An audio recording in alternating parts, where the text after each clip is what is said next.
চন্দ্রনাথ পাহাড় হিমালয় হতে বিচ্ছিন্ন হিমালয়ের পূর্বাঞ্চলীয় অংশ। এই পাহাড়টি হিমালয়ের দক্ষিণ ও দক্ষিণ পূর্ব দিক ঘুরে ভারতের আসাম এবং ত্রিপুরা রাজ্যের মধ্য দিয়ে ফেনী নদী পার হয়ে চট্টগ্রামের সঙ্গে মিশেছে।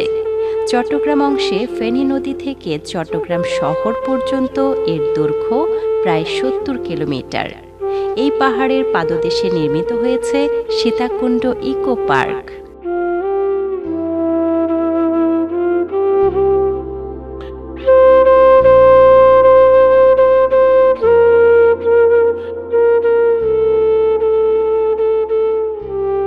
সীতাকুণ্ড শহরের পূর্বে অবস্থিত চন্দ্রনাথ শৃঙ্গ প্রায় ১০২০ ফুট অথবা ৩১০ মিটার উঁচু এবং চট্টগ্রাম জেলার সর্বোচ্চ স্থান।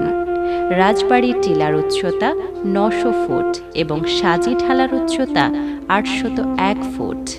চট্টগ্রাম শহরের কাছাকাছি এসে এই পাহাড়ের উচ্চতা অনেক কমে এসেছে।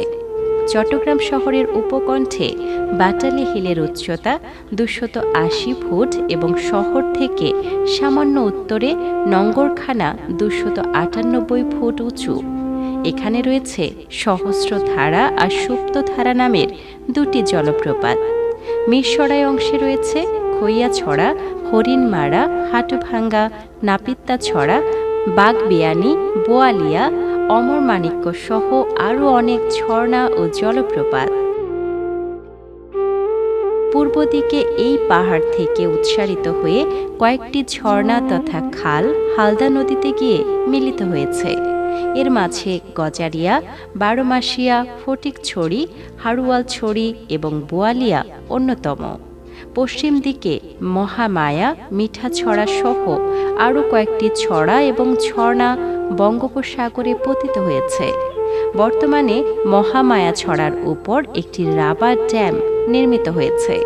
এই লেক দেশের দ্বিতীয় বৃহত্তম কৃত্রিম লেক। তাছাড়া নীলাম্বর হ্রদ নামে একটি মনোরম লেক এই পাহাড়ের পাদদেশে অবস্থিত।